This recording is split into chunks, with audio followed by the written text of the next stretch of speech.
Welcome aboard, commuters. So before I begin this episode 8, I'd like to do a few shout outs.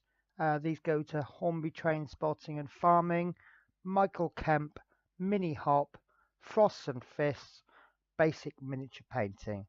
Thanks for commenting and enjoy the video. Take care, guys. Mind the gap. So, welcome to this next part, and the first thing I'm going to do is rate the overall feel of it. Now, I didn't rate this too highly, only giving an 8. Initially, I just from the look and feel of it, 2 large parts, which didn't look much.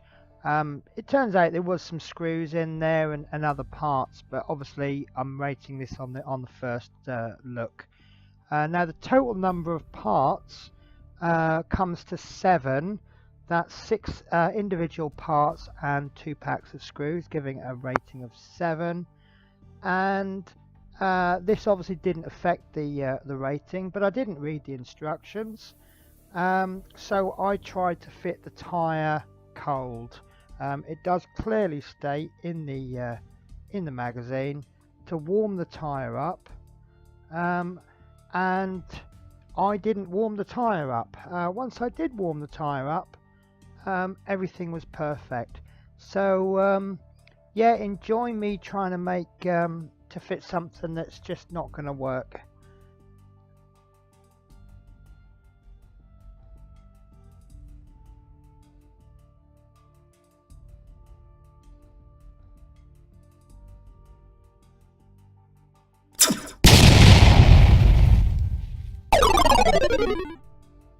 So warming the tyre was really simple. I just ran a sink full of hot water, just left it in for about 2 or 3 minutes, took it out and then just cleaned it off, dried it off with some absorbent paper. I mean, I used toilet paper, but obviously you could use kitchen roll. And then I found it went in absolutely perfect. A little bit of squeezing, but because the tyre now becomes flexible, it goes in with ease. So as you can see, absolutely perfect fit, absolutely beautiful, really impressed with this. So section 2 involves us placing the wheel onto the brake disc that we've completed in previous parts. We just pop a little washer in there, labelled 8F, and then we just tighten that with an IM screw.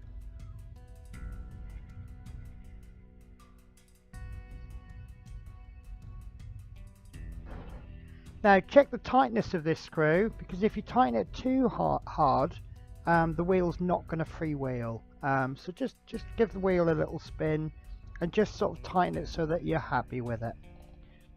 So now we come to the most challenging part of this issue, which is inserting the 3JM screws, mainly because they're really fiddly. So we need to get part 8D, which is the nut guard. We fix that with 3JM screws. Now it does say in the magazine the screws fit into the 3 holes in the inner part of the rim. I've got to be honest with you, I couldn't really see anywhere else that you could place them screw hole wise. Simple part. Now do be careful, because these nuts, sorry, I apologise, these screws are painted red. So make sure you've got a firm grip, make sure you use the right size screwdriver, otherwise you could scrape the paint off.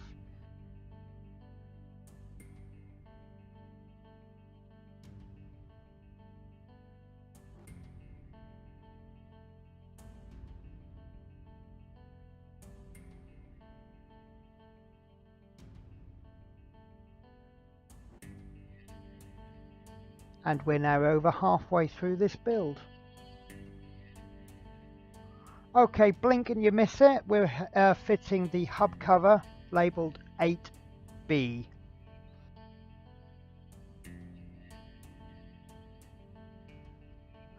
And to finish off this part, we're going to fit the logo, which is labelled 8C, and that just simply presses in.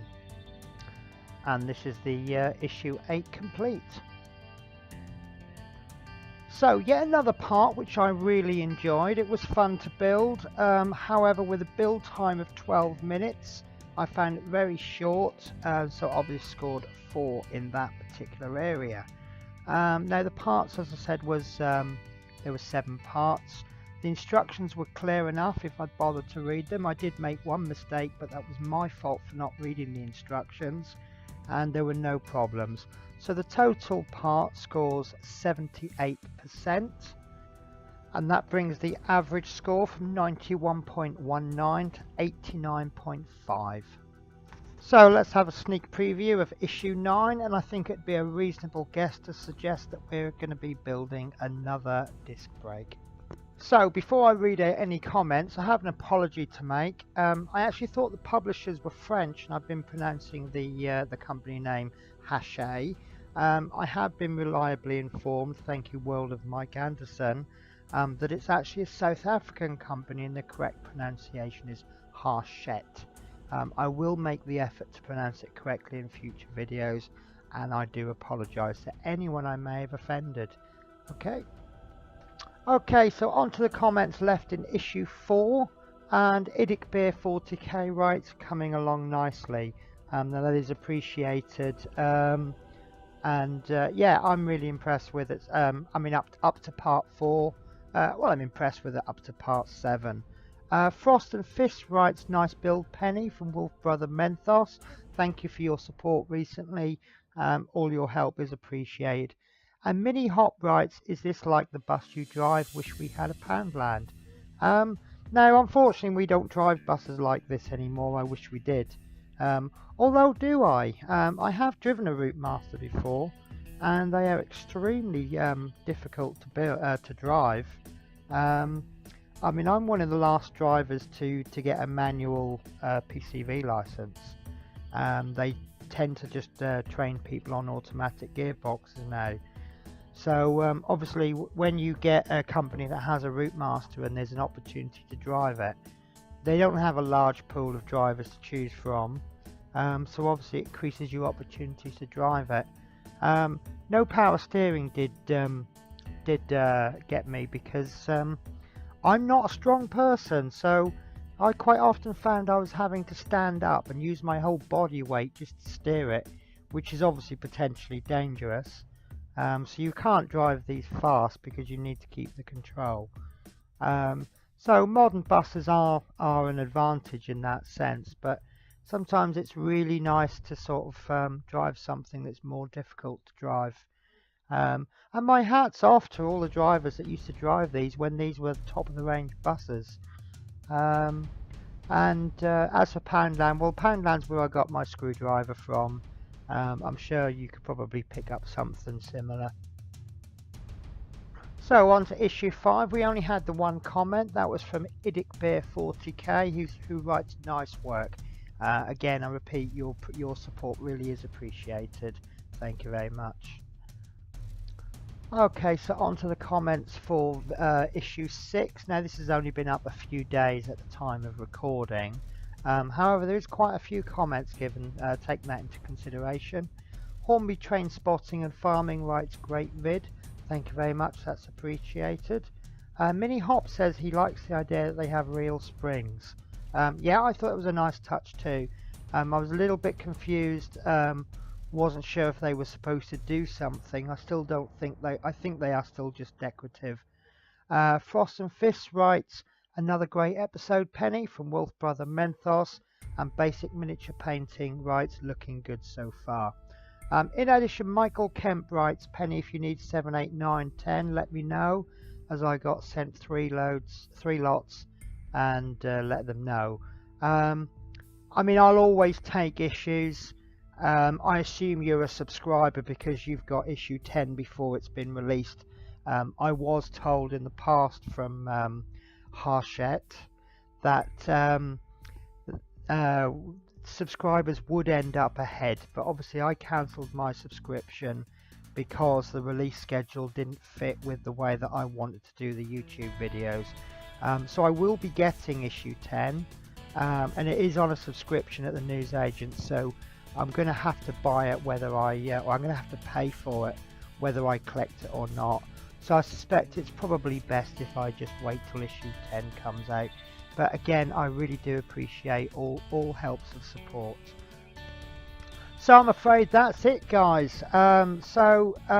Next week we will have 2 issues published in the same week, which will be issues 9 and issue 10, and that will bring us 1 week behind the release schedule.